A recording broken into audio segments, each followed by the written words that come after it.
वो कहते हैं ना, सिर मुड़ाते ही ओले पड़े। राहुल गांधी के साथ कुछ ऐसा ही हो गया। राहुल गांधी उत्तर प्रदेश के रायबरेली में पहुंचे 2027 चुनाव का आगाज करने के लिए, बिगुल फूंकने के लिए। लेकिन इसी दौरान उन्हीं की पार्टी के नेताओं ने उनकी भारी बेइज्जती कर दी। ऐसी बेइज्जती जो राहुल गांधी कभी भूल नहीं पाएंगे।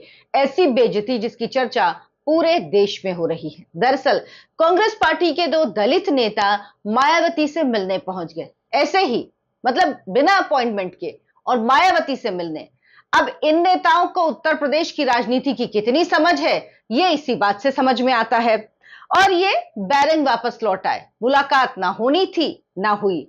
लेकिन अगर आप उत्तर प्रदेश में विपक्ष की राजनीति को समझना चाहते हैं तो इस मुलाकात के ना होने से आप इस पूरी राजनीति को बेहद आसानी से समझ सकते हैं। और इस वक्त कांग्रेस पार्टी हो या समाजवादी पार्टी हो अखिलेश यादव की, या बीएसपी, किसकी क्या स्थिति है और कौन क्या देने की स्थिति में है, ये सब कुछ इस मुलाकात के ना होने से समझ में आता है। ये घटना, कांग्रेस की बेचैनी, राहुल गांधी की उत्तर प्रदेश की राजनीति में हैसियत, अखिलेश यादव का सीट नहीं जीत का फॉर्मूला वाला बयान, और मायावती की कांग्रेस से दूरी वाली कहानी बयां कर रही है। नमस्कार, बहुत बहुत स्वागत है आपका। आप देखना शुरू कर चुके हैं आयन भारत, आपके साथ मैं हूं डॉक्टर अर्चना सिंह। तो कहानी शुरू से शुरू करते हैं। सबसे पहले सवाल यही कि आखिर बिना अपॉइंटमेंट के मायावती से मिलने आखिर कौन जाता है। उत्तर प्रदेश तो छोड़िए, पूरे देश के नेताओं को, यहां तक कि लोगों को भी पता है कि मायावती इस तरह से नहीं मिलती हैं। यूपी में ऐसे लोग क्या राजनीति करेंगे जो उत्तर प्रदेश की इतनी बड़ी नेता के बारे में नहीं जानते। क्यों उत्तर प्रदेश में कांग्रेस पार्टी के सिर्फ 2-2.5% वोट हैं, ये इसी से आप समझ सकते हैं, क्योंकि इन नेताओं को जमीनी हकीकत की जानकारी ही नहीं है। जो प्रदेश की मुख्यमंत्री रही हैं, राजनीति करती एक मुख्य पार्टी है, उनके बारे में कांग्रेस पार्टी के नेताओं को कुछ पता ही नहीं है। मायावती कोई ऐसी नेता नहीं जिनके घर कोई भी अचानक पहुंच जाए और मायावती अंदर मिलने के लिए बुला ले। यूपी की राजनीति की एबीसी जानने वाला भी ये समझता है कि मायावती तक एक्सेस आसान बिल्कुल नहीं है, और ये तभी होता है जब मायावती खुद चाहती हैं। उनसे मुलाकात, महीनों की तैयारी, संदेशों और क्लियर पॉलिटिकल पर्पस, क्या पर्पस है आपका, जब ये सब कुछ तय हो जाता है उसके बाद ही होती है। वो अचानक मिलने वाली नेता ना कभी रही ना है, चाहे वो बहुत बेहतर स्थिति में रही हो या जब उनकी स्थिति उतनी बेहतर नहीं है उत्तर प्रदेश की राजनीति में। और खासकर कांग्रेस के मामले में तो मायावती वैसे ही बहुत दूरी बनाकर रखती हैं, फूंक फूंक कर कदम रखती हैं। तो फिर कांग्रेस के दो दलित चेहरे, राजेंद्र पाल गौतम और तनिज पुनिया, आखिर क्या सोचकर कि और किस रणनीति के तहत मायावती से मिलने पहुंच गए, यहीं से यह कहानी दिलचस्प हो जाती है। दरअसल कहा यह गया कि सिर्फ हालचाल पूछने गए थे, लेकिन अब बताइए कहां मायावती, कहां ये नेता दो कांग्रेस पार्टी के, इनसे मायावती कभी मिलेंगी। मायावती जिन्होंने प्रियंका गांधी वाड्रा से मिलने से इनकार कर दिया था पिछले चुनावों में, मायावती से अगर राहुल गांधी मिलने के लिए कहेंगे तो भी शायद उनको समय लगेगा समय देने में। लेकिन ये राजनीतिक ट्रायल बैलून था क्या कांग्रेस पार्टी का, यह सवाल पूछा जा रहा है।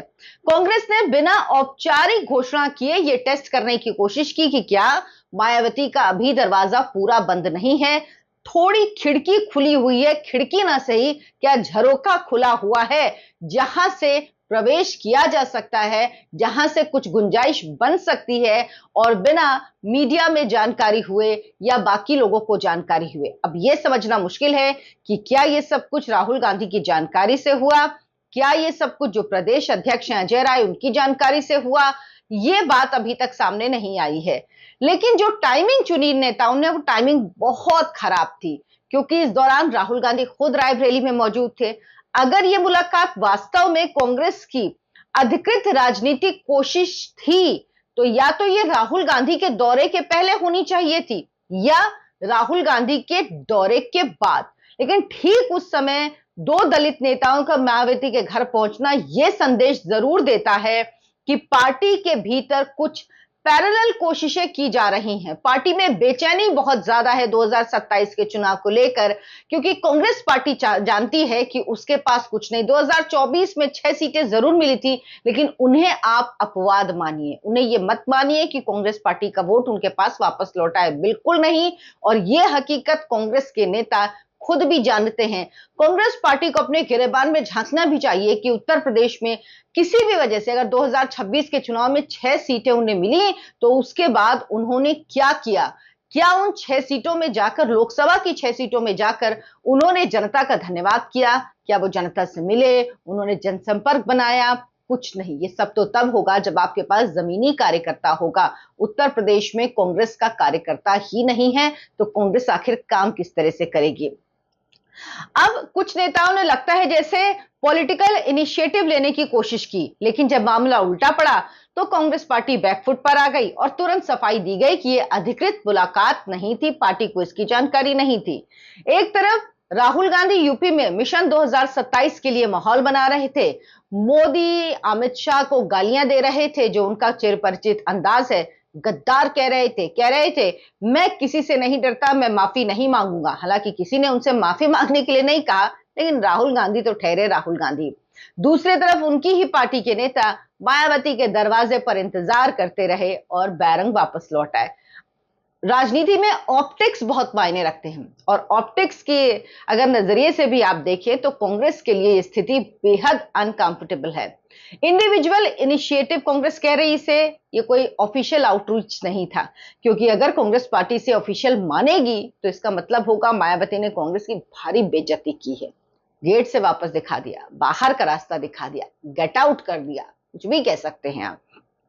असल में कांग्रेस की सबसे बड़ी समस्या आज यूपी में यही है कि उसे कहीं जमीन दिखाई नहीं दे रही है। वो समझ चुकी है कि अखिलेश यादव समाजवादी पार्टी के साथ गठबंधन उसकी मजबूरी है और उसके पास कोई विकल्प नहीं है। गठबंधन में जाहिर सी बात है बड़ी पार्टी समाजवादी पार्टी है। अखिलेश यादव ही फॉर्मूला तय करेंगे। अखिलेश जो फॉर्मूला तय करेंगे वो मानना पड़ेगा, और अखिलेश यादव कांग्रेस को बार बार बता रहे हैं कि फॉर्मूला क्या होगा। वो कह रहे हैं फॉर्मूला जीत होगा, सीट नहीं होगा।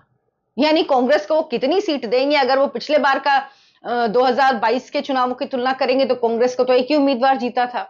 अगर उस आधार पे करेंगे तो सोच लीजिए कांग्रेस को कितनी सीटें मिलेंगी। तो अब ये देखना है, जबकि कांग्रेस ने तो अकेले चुनाव लड़ा था 2022 में। अब बीएसपी का फैक्टर यहीं पर कांग्रेस के लिए महत्वपूर्ण हो जाता है। कांग्रेस को लगता है अगर किसी तरह से मायावती साथ आ जाएं तो दलित वोट, मुस्लिम वोट, यादव वोट और बाकी थोड़ा बहुत वोट मिलाकर एक बड़ा सामाजिक समीकरण बन सकता है।